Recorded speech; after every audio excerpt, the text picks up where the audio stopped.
Welcome to our Valley Giving Guide 2022 training on how to build your nonprofit profile. Thank you all for being here. So with that, I'm going to kick it over to Liz because basically our only agenda item is Liz and walking through the profile. So Liz, take it away. Okay, so I have a tendency to talk too fast, so I will be trying very hard to not do that today, but there is a lot of information, so please do interrupt, ask questions, slow me down any way you can, because I want this to be as clear as possible, but I do want to touch on a lot of different bases on this training. So everything really takes place on valleyGivingGuide.org. This is our landing page. We're 68 days away from the official launch, so it's time to start focusing in.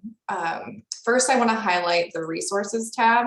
It sounds like some of you have already been poking around in here, which is great, but we did add a couple of new things today. So we have the link to the Dropbox. We have a link to the YouTube playlist that we're uploading all of the training recordings to. And I'll be putting a few short little how-to videos on that YouTube channel as well. So if you forget something, that'll have some reminder videos that will be about 1 to 2 minutes each. And then if you're not on our mailing list, that is where we send out all of the reminders about upcoming trainings and deadlines. And so we have a link here for you to sign up to the mailing list if you're not already receiving those emails. Probably most of you are because you're here today, but just in case, that is there as well. So I'm going to hop into the Dropbox here for a minute just to highlight a couple of things. So I'm still getting files uploaded. The promotion materials is sadly empty right now. Almost empty right now. It's mostly empty right now, but there will be posters and flyers and other documents coming to that folder in the coming weeks as we finalize all of our sponsors. And those will be available for you to print in-house and mail out to folks or hang up in your organization. Really, the sky is the limit there. So if you think of a really great idea of somewhere you can want to post information, just let me know if you think that you want to have something that's more general, or if you want to focus on your organization specifically. We can help customize those things as well. The sponsor logos folder is empty right now because we're still finalizing folks, but once we do get everybody and their logos wrangled, then this is where you would go to access those groups of all the logos of all the sponsors. We do ask that you do share those as much as you can with your folks, because the sponsors are the ones that provide the incredible matching pool money. So we do want to shout them out and thank them as much as we can. And we have the 2022 VGG logo folder. So we had some requests last year for a couple of different versions. So the logo year folder has all of our 2022 logos in all the different colors and all of the different file types. And then the other folders have more specific dates. So we have a November 29th version for the kickoff. So it's the same thing, it's just a variety of colors. We have the full color version. We have all the different colors from the logo, and then just a black and white version that all say November 29th. And then as we get closer to the end, we have one that says December 31st. So if you really want to highlight that last push to the end, you can use one of these logos instead. Otherwise, the 2022 logo is the main one for this year. So those are all here, and you can download any of them that you want to use and put them on your website, put them in your emails or anything like that. And then the planning materials is the home for kind of all of the how to do things and key dates and information. So we have our key dates file that has links for registering for office hours and links to register for the different training sessions. It goes all the way out to our debrief session that we'll do at the very, very end next February after everything is over and settled. So you can access that whenever you need to be reminded of when things are happening and sign up for those registrations. We also have the profile diagram. So this is a really important piece for what we'll be working on today. So this just kind of breaks out what the name of the field is on the registration form and where it'll appear on a live page. So if you haven't participated before, right now your profile is completely blank. If you participated last year, we did copy forward everything that you put in last year, so you won't have to start from scratch. But in case you're wondering, where does the profile media section appear? This just shows you what it would look like when it's complete. So that's where all of the different fields pop up. We have our planning checklist. So this just has some things to focus on. It's broken out by month. So you can kind of plan out what you need to do to make the most out of the Valley Giving Guide. So that is here as well. And you can download it, print it, and check things off as you go. We also have our prize calendar. So we're still working on getting some new fun and exciting prizes, but until then, these are the ones that we will certainly be doing. They're the same as last year, and we'll just iron out the details of hopefully some new fun prizes that we'll be offering this year. So you can kind of plan your communication and plan your donor pushes around the prize calendar if that's something that your organization wants to focus on.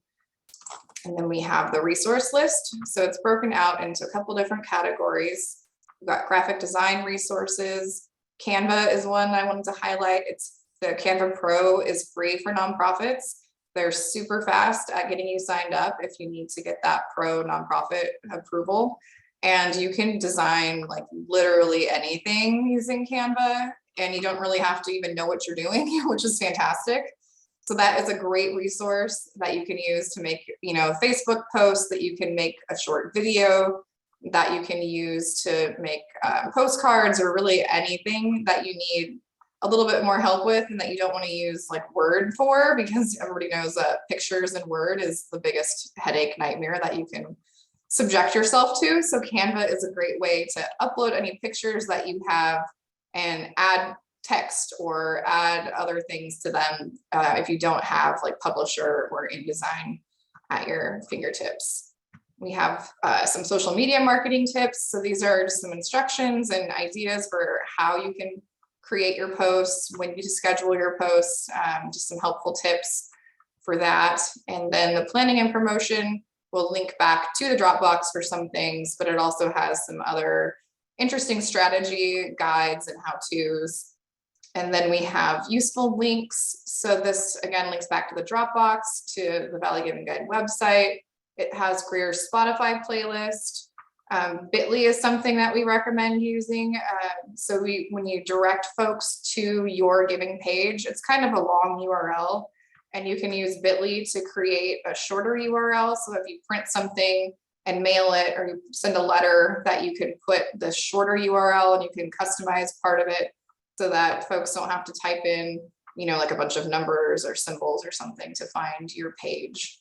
So that's a great resource that you can use for, anything you need to send a link for.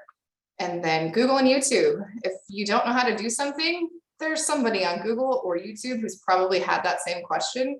And there's probably 15 people who've answered it in some way or another. So we use this all the time. And I can't emphasize enough that if you're in Canva and you have a question, they have some great resources. But if you Google it, if you go into YouTube and search, you're going to find some great resources that way as well. I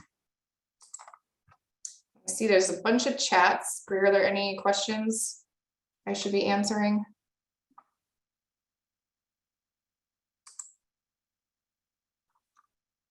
Okay, I'm going to say. Jenna has asked a question, and I'm answering her in the chat, but I can just say it here. Excuse me. So we're still in. Jenna asked, what's the expected turnaround time to approve profiles when submitted? And we're still in the recruitment phase for this event. We have until October 15th to encourage as many new nonprofits as we can, which is one of our big pushes this year. So the due diligence piece is not on the back burner completely, but it's kind of slightly less on the priority list for the next couple weeks.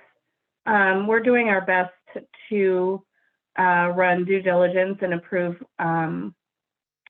the completed profiles as soon as possible, but it is not the top of the list. Does anybody else have any questions?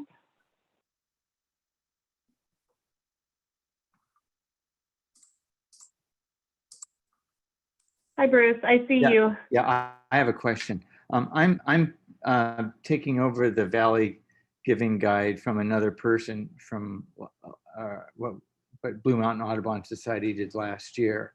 And I would like to know how I can access last year's profile so I can start to make any adjustments to it.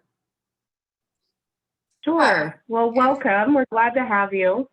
Angela also asked that question. She's taking over for the trilogy profile, so it's perfect. What we'll do is, if you just let me know that, I will go in and create your own login for your nonprofit profile, and then you'll have access. And I can do that right now once I unmute, and you could attempt to log in now if you feel comfortable with that, or after this training, you can give it a try and let us know if you get stuck. Okay, I'll try it later. Okay. And Marcine has asked, where did you start looking for these tabs? Assuming that means the Dropbox. So if you're on valleyGivingGuide.org, you click resources and then click here to access the Dropbox. And that's where all of those different folders live.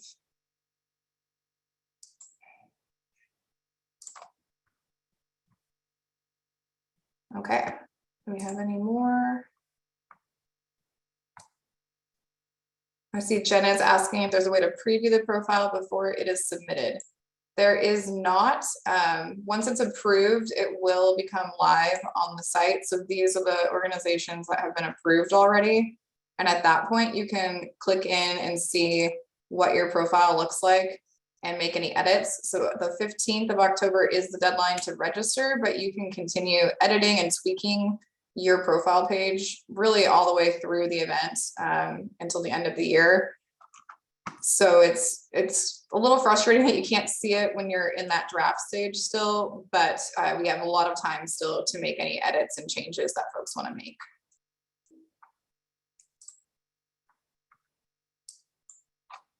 Okay, so that leads very nicely into the next thing I was going to cover, which is that you can go to valleyGivingGuide.org, and through the leaderboard, you can see some great examples of profiles that are already completed and approved.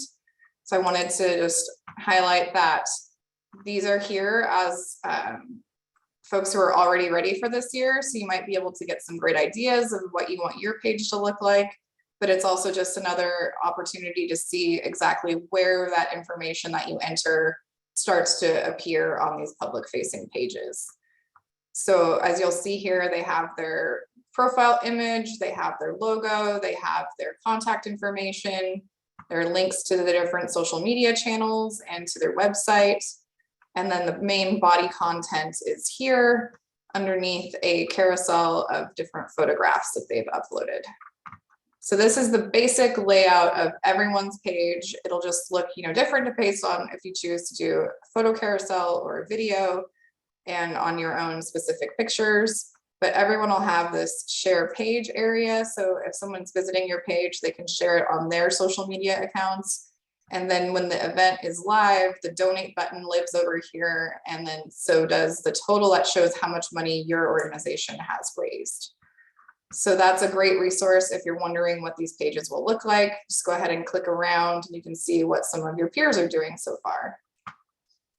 So that brings us to the fun part, how to actually get your profile ready. So if you're completely brand new and your organization has not participated before and you have not already gone through registration, you'll start off on the NPO registration tab.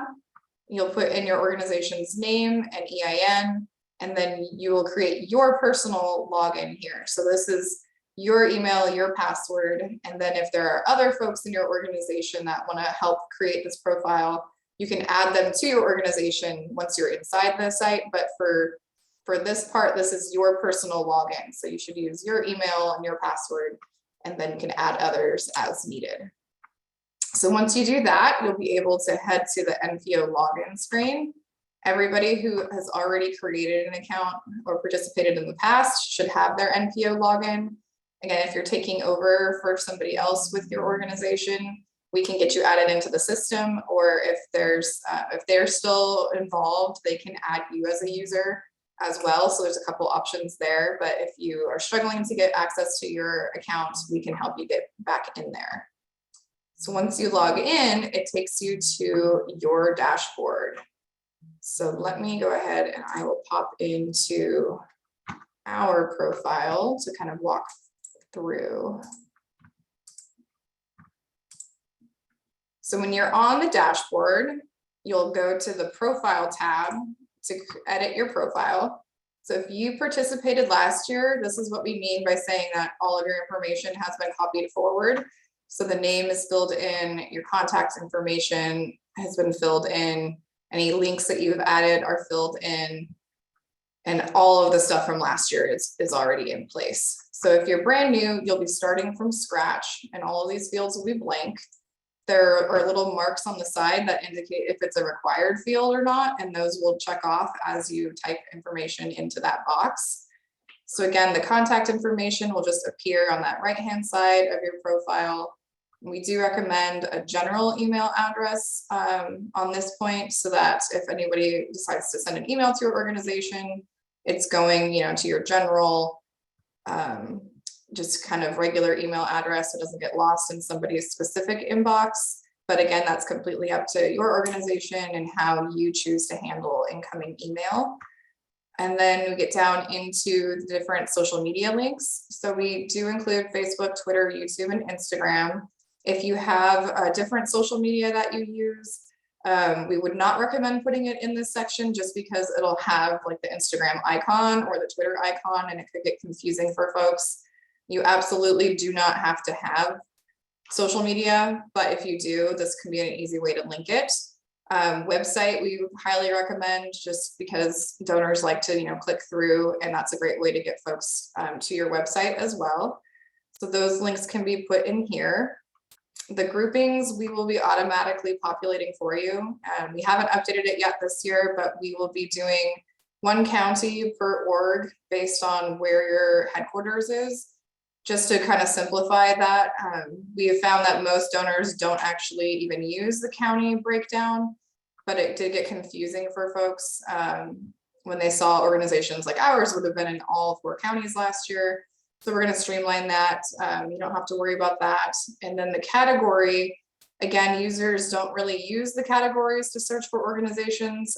They typically are going straight to the page that sent them to the Valley Giving Guide, but that will be based on the GuideStar taxonomy. So we will be using GuideStar for their very broad categories, and everybody will be fit into that system. So that is the easiest way to explain it, and get those disagreements or confusion straightened out just based on how GuideStar handles different organization types. As we move down, you'll get to the media section. So this is where you upload your logo. It does kind of favor square logos, but it can work with these horizontal logos. You'll see that it's just a little bit smaller than some of the organizations that have a square logo. So if you have a version that has maybe some extra white space around it to make it square, it'll appear a little bit larger than if you have a fully horizontal design like our logo. And then the hero image. So this is the banner image that goes across the top of your page. And this is probably the most difficult part of the nonprofit profile design, because it's really finicky. And unfortunately, there is some degree of trial and error that will need to take place with the hero image, but there are some key points that will make it easier and have less of that trial and error necessary. So you're going to want to use a landscape picture or a panorama style picture, something that is very, very wide, but not very tall. And it does focus in kind of on the middle third section, and it focuses more on the very center of the image.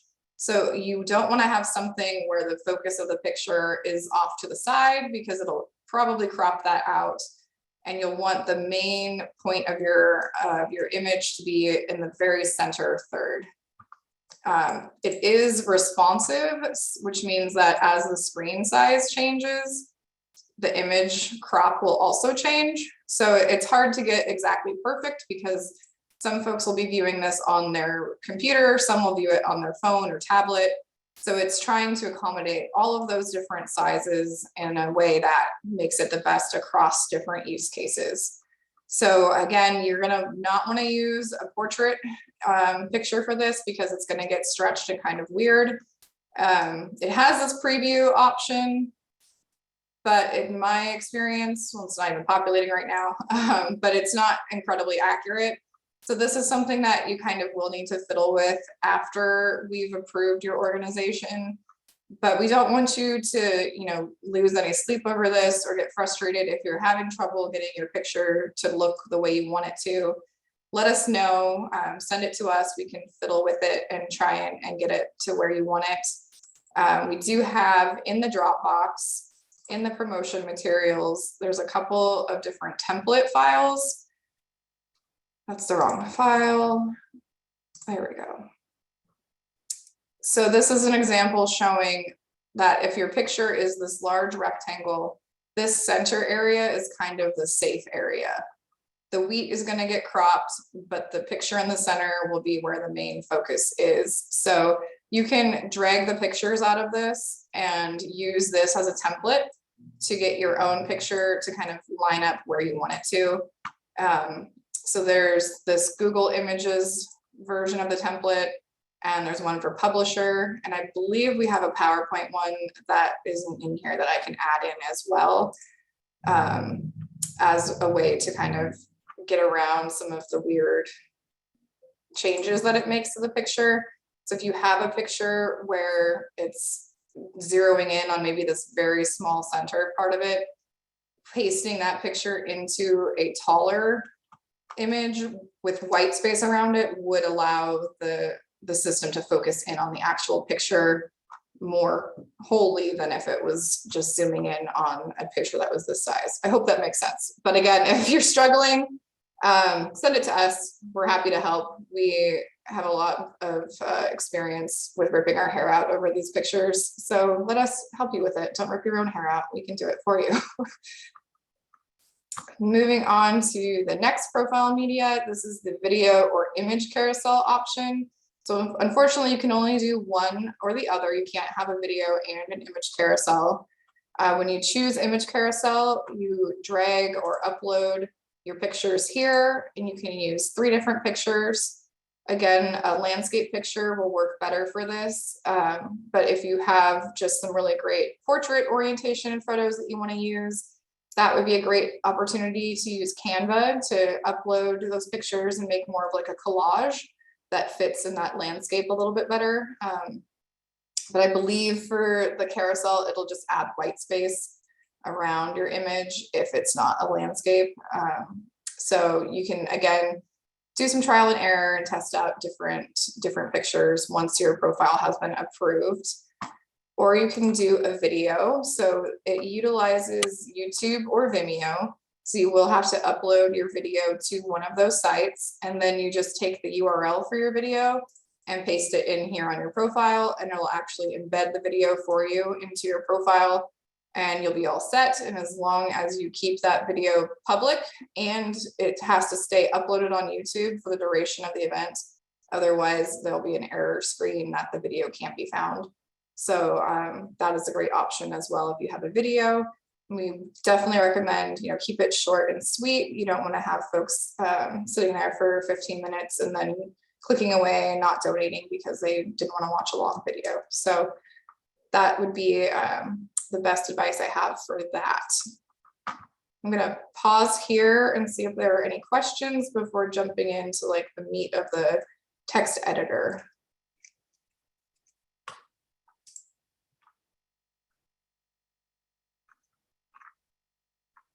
Any questions out there, Greer?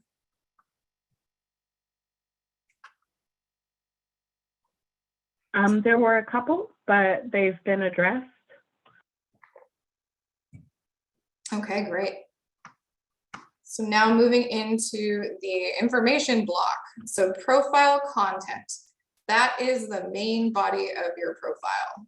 There are a few different styles that are hard-coded into the system. So you can utilize the quote that puts a little bar here to add a little interest to the text. You can try different header styles. And that can be useful for drawing the attention to different parts of your page. You can use bullet points. You can use an ordered numbered list. You can change how the paragraphs are aligned. You can add bold or underline, and you can add hyperlinks. So unfortunately, like there's not an option to do different colors or things like that. But there are a few good editing options that you have to kind of break up your text. We do recommend that you, again, keep this pretty short and sweet. You want to tell folks what your organization does, but with the understanding that probably 80% of the folks on your profile were sent there by you and they know who you are. Again, that's the primary way that we've seen users get to different organizations to donate. But for folks who maybe aren't as familiar, having a little bit of information and background about what you do is definitely a good idea. We broke ours out into short little sections and used bold to highlight things. I'll touch base on the little icons here in just a minute. We recommend that you don't put a lot of links in this section. I know last year some folks utilized it to put links to additional videos or to different parts of their website, but we caution against that because it could cause donors to click the link and go off, and maybe they forget to donate, or maybe they'll come back and donate. But you want to kind of keep them here on this page and provide as little distraction as possible so that they remember to click the donate button before they navigate away from your page. Make sure I'm not forgetting any of my other points here.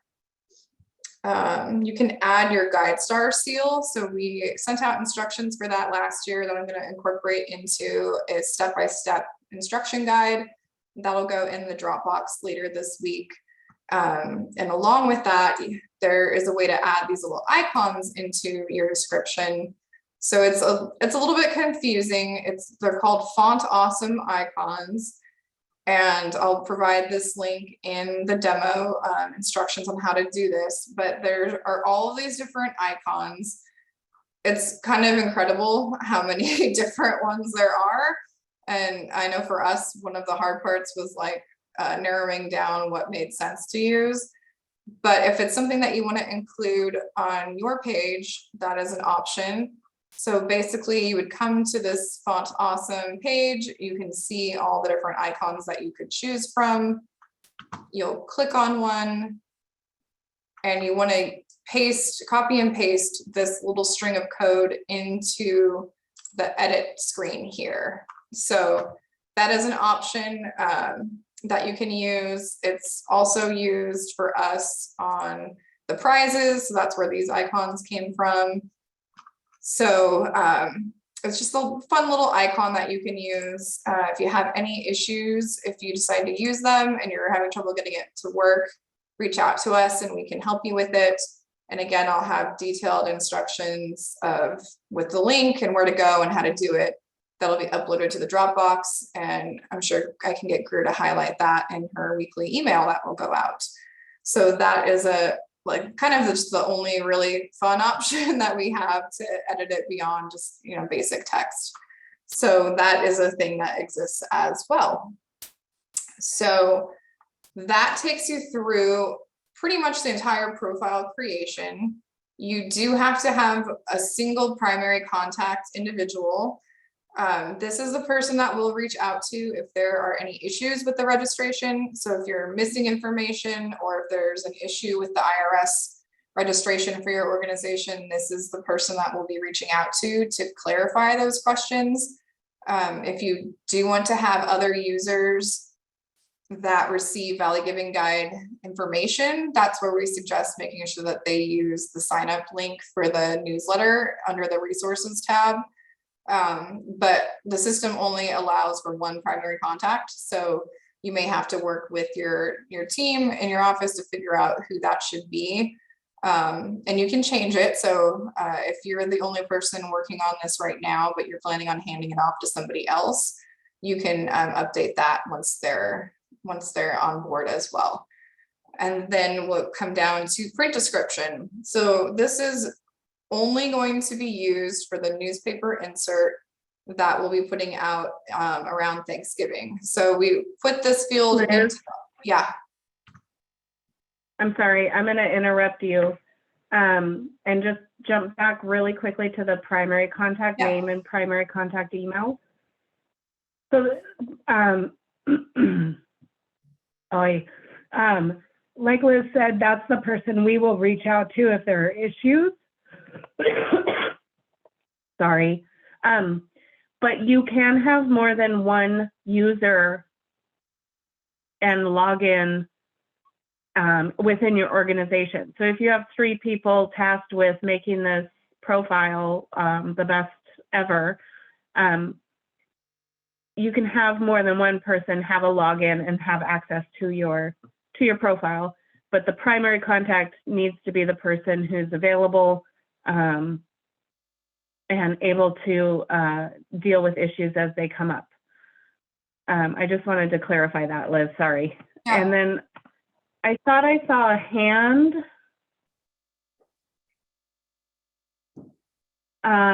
Maybe not.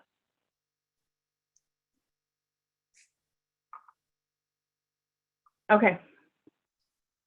Carry on. All right. Okay, so print description. We added this field into the online registration just because this is the place where we get all of your information when you sign up, but it does not appear anywhere on the website. This is only going to be used in the newspaper insert. So if you haven't seen it in the past, the Valley Giving Guide was kind of originally just a newspaper insert that we put into all the local newspapers, and it will have your organization's name, logo, and this print description.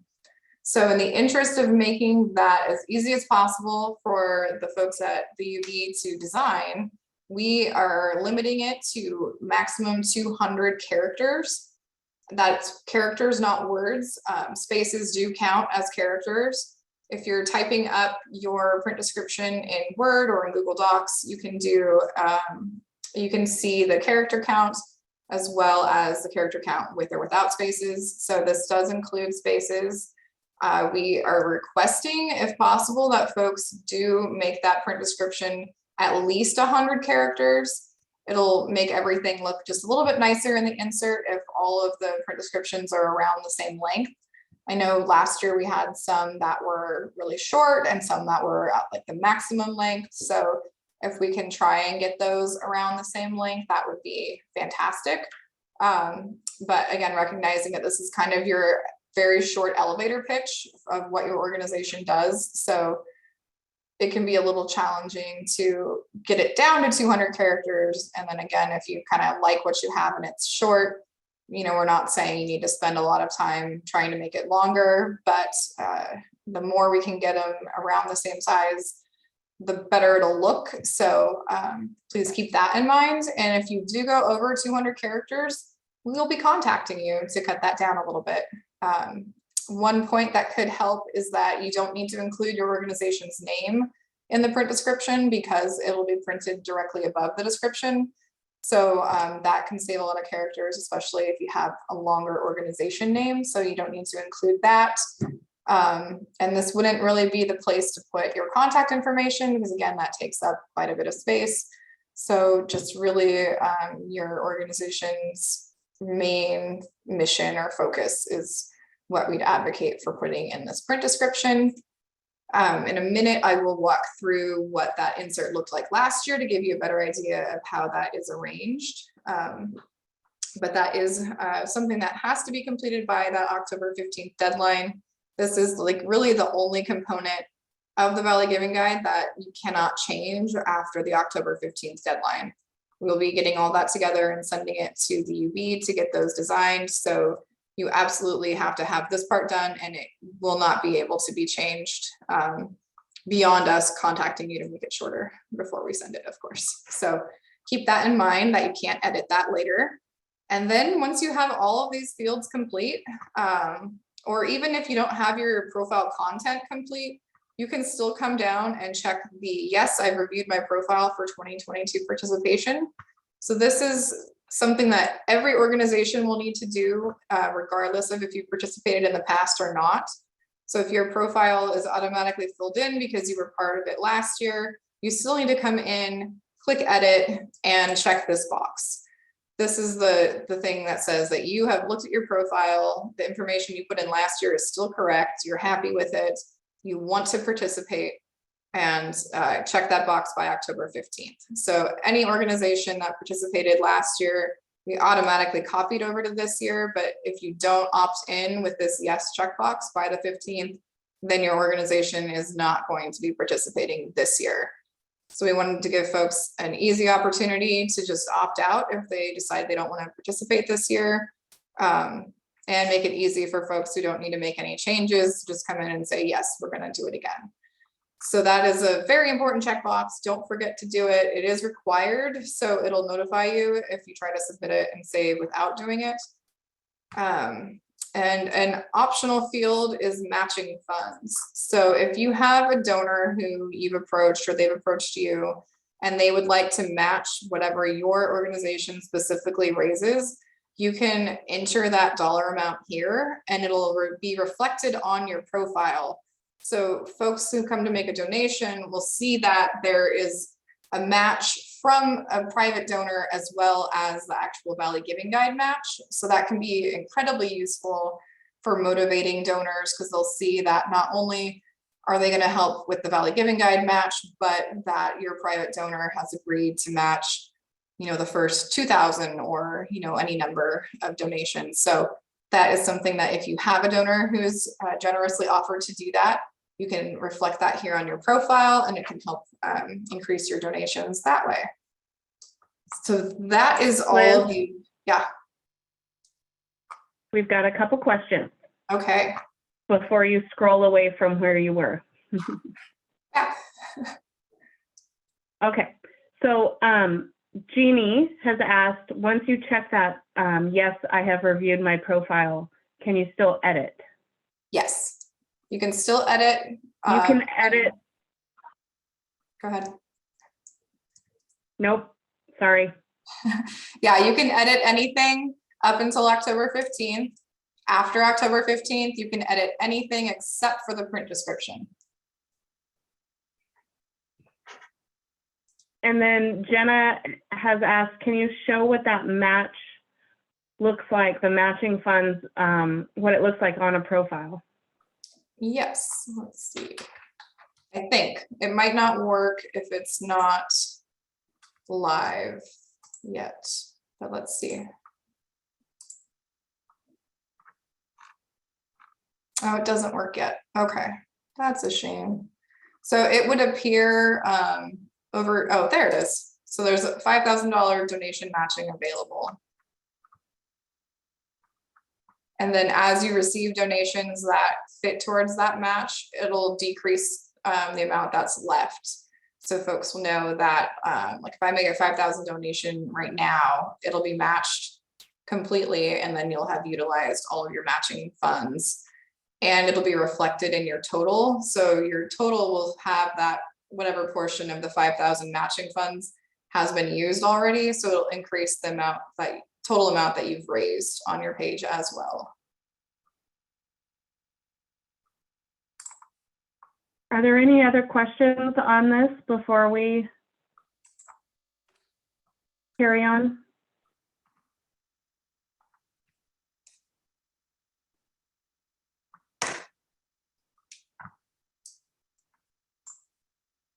Okay.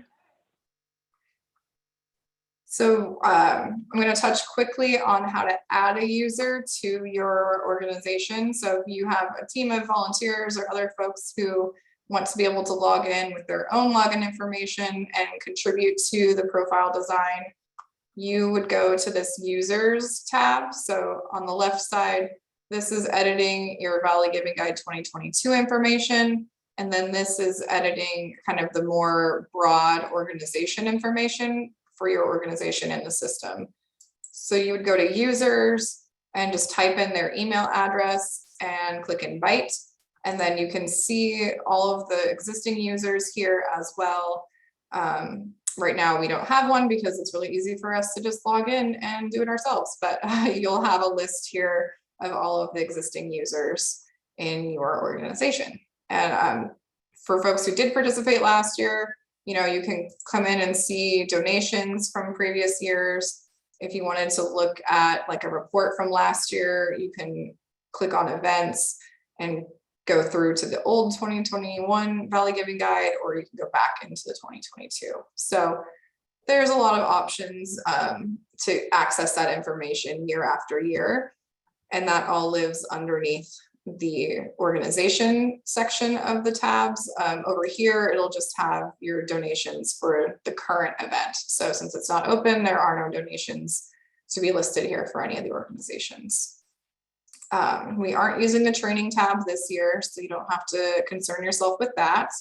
Your dashboard will show you the tasks that have to be completed before your registration is considered complete. So the required profile content are those areas that are marked on the profile creation tab. And once you complete all of the required fields, this task will automatically complete itself.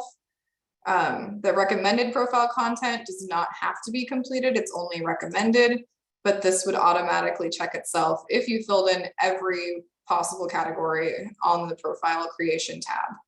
Not required, but it's just a nice little thing that will check itself off if you do that. Donor thank yous is just you stating that you agree that you will thank your donors.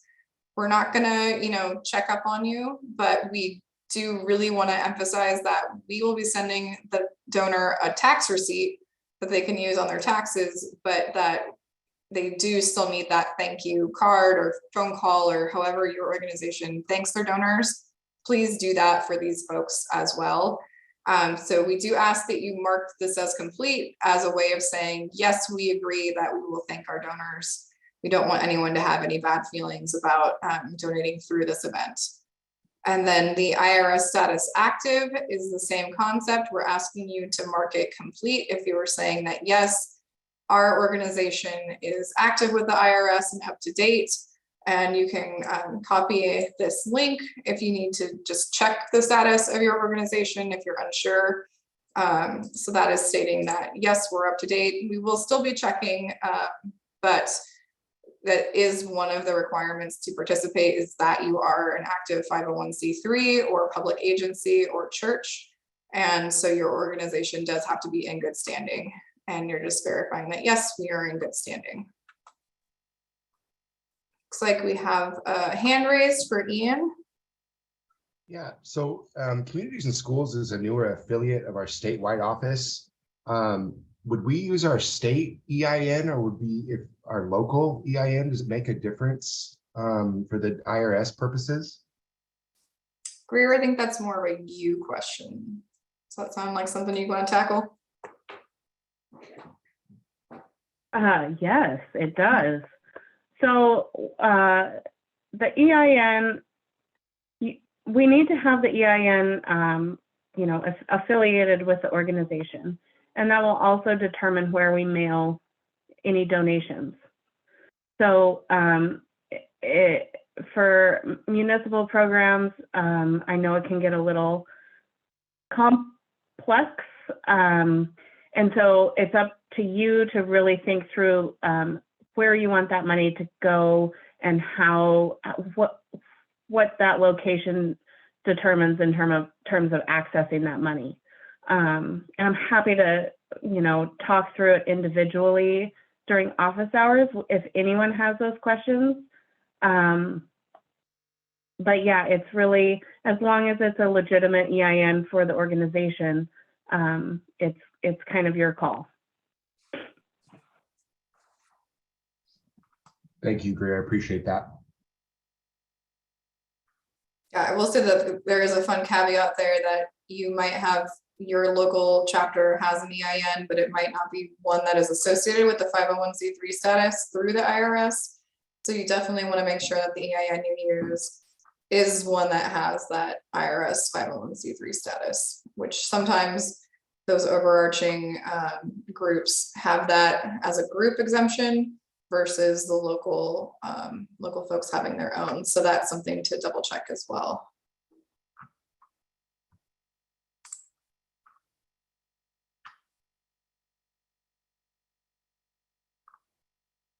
Okay. Jeannie, I appreciate that question, and let's wait until the end, and then we can spend time addressing your question about the matching. Okay, so that is everything related to creating the profile that I have to discuss today. I will just really quickly pop over and take a peek here at last year's insert for the newspaper. So oh, this is a great opportunity to say, please send us your pictures. We tried, and I think we succeeded last year, to use only local photographs for the newspaper insert. So we want to, you know, make it bright and fun and eye-catching. So we have at the beginning, it's just a list of all the organizations with the logo, the name, and the print description. And then we also break it out further along by these categories. So your organization will have its listing with the profile description or the print description, as well as being listed by name on the different category pages. And this is where those pictures that you provide really have a chance to shine and make for a more compelling insert. So please, please, please send any photos you have our way, and we can pass those on for inclusion in the insert. We also can use them in the promotional materials, or like on the website, the pictures that we have here, we can update those with new photos. So please, if you have, oh geez, there goes my screen. Let's bring it back here. There we go. If you have some great pictures, please send them our way. We'd love to feature your organization. We do, you know, tag your organization here for the photo credit. So it's just a great way to get more eyes on what you're doing. So yeah, this is what it will look like, give or take, with our new organizations and new pictures. We were really, really ecstatic last year with the fantastic work that the Union Bulletin did designing this, and we're excited to get to work on it for 2022. And then of course our lovely sponsors will be listed on the back, as well as throughout on the listing pages as well. So that is kind of what we're building towards. So we are very excited for 2022. Hey Liz, can you, now that you've stopped sharing, can you pull that back up? I just want to emphasize the print description. Sorry. Share. She thought she was done. I did. So I'm not trying to pick on anybody. I just want to point out, like, if you look over here at Campfire, so what Liz was talking about when she was inside the profile builder is about not putting your organization name in that print description box. And this is why. Campfire's logo says Campfire, their full name is listed, and then they've taken up several characters of their print description to reiterate their name again. And it's just not necessary. It's not a problem. It's just something to consider, because we will be very strict about our character limit of 100 to 200 characters, including spaces. And we are already featuring your name and your logo, and that is not part of your character limit. So you don't have to say it inside that print description. Right, yeah, it's really just to try and give you guys even more space for their limited space to really get to the heart of what your organization does. So yeah, please take advantage of it as much as you can.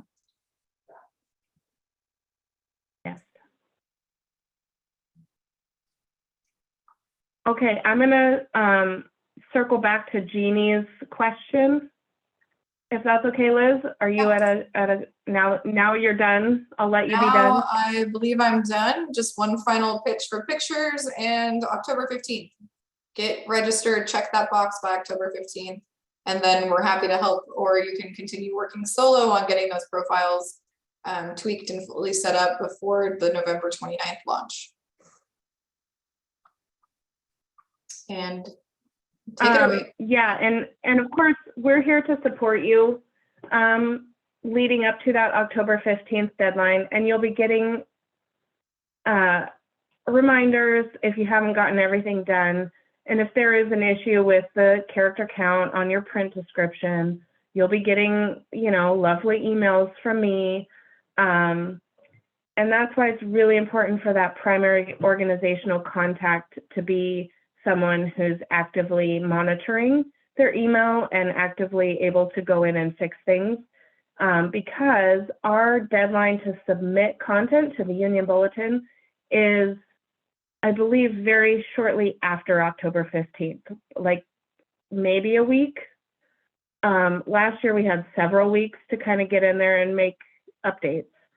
So this year it's shorter.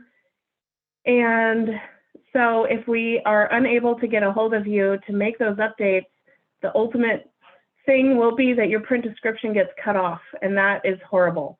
So let's not do that. Again, I am here and available to support you, and you'll be getting lots of reminders from me about those things before that awful, horrible, ultimate deadline. But there is a point where we have no more control over it. So, okay, Jeannie, going back to your question. So Jeannie asked, comment. We had a couple of donors who didn't understand why their credit card was charged more than they typed in last year, and they thought that was confusing. And yes, last year, and again this year, we will have the option for donors to round up to contribute to the bonus pool, which is directly tied to those matching funds. So we are still researching the best way to go about doing that for our community. Last year, for the first part of the event, we had it as an automatic opt-in. And we found that most people were fine with it. It added 5% onto the total donation to go to the bonus pool. So if you donated $100, you were charged $105, and $100 went to your specified organization and $5 went to the group bonus pool. So we are working on that, and if we do keep it as an opted in, so automatically opted in situation, we are working on the language around it, but we haven't made a decision on that yet because we're actively doing research on it. But it is something that goes to benefit and raise the match available for every organization. It's not going towards any cost or anything, because we don't use the F word here, do we, people? There are no fees associated with participation. So it really is like a win-win on that one. It's just explaining it without taking as long as I have just taken to explain it. That's the trick. So hopefully that helped a little bit, Jeannie, but my primary answer is stay tuned.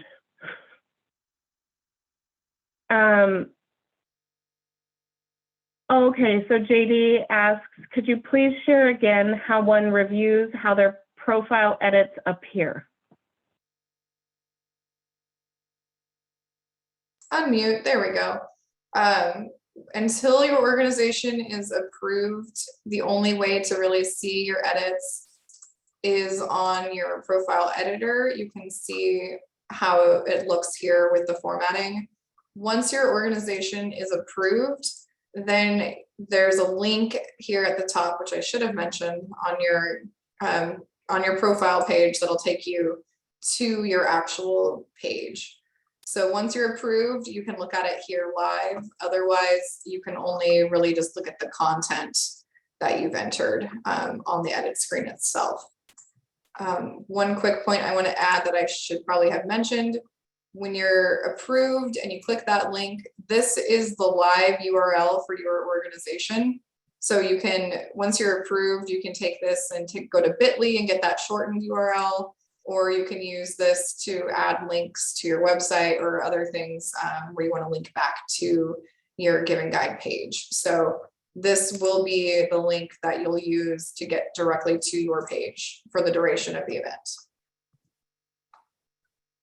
And that is the only website you want to give to your donors.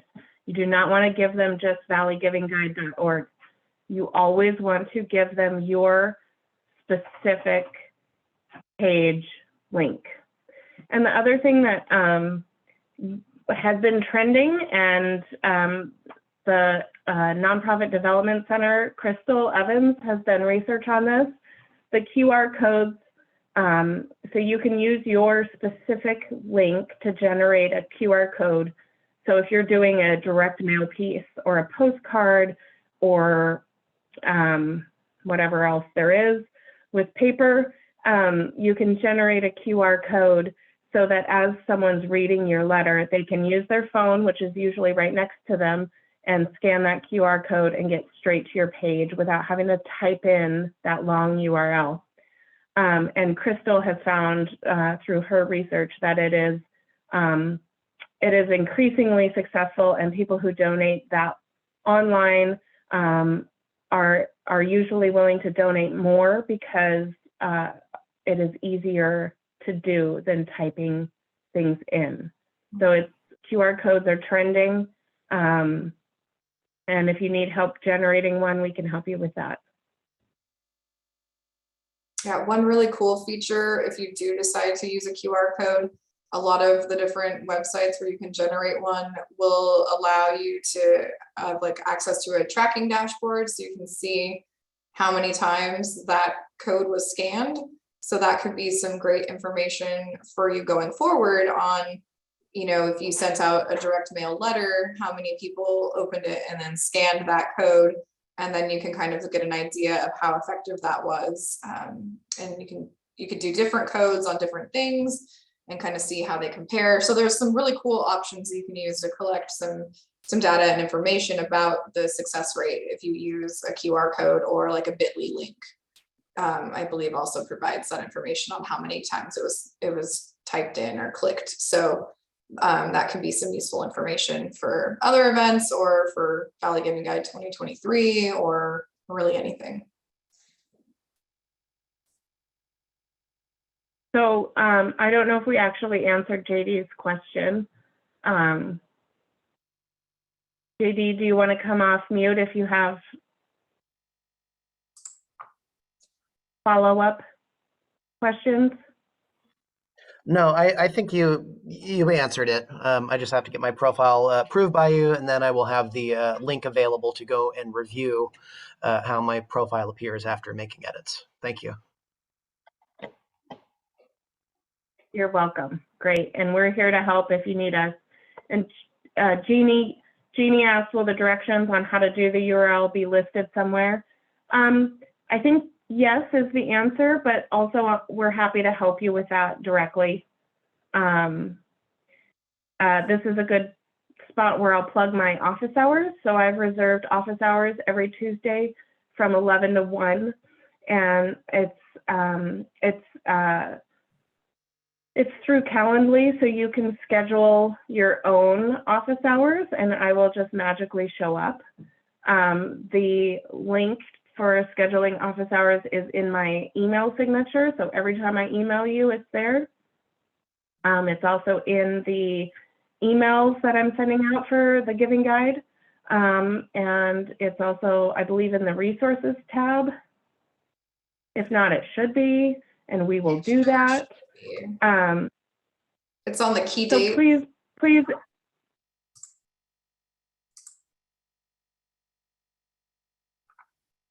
There it is.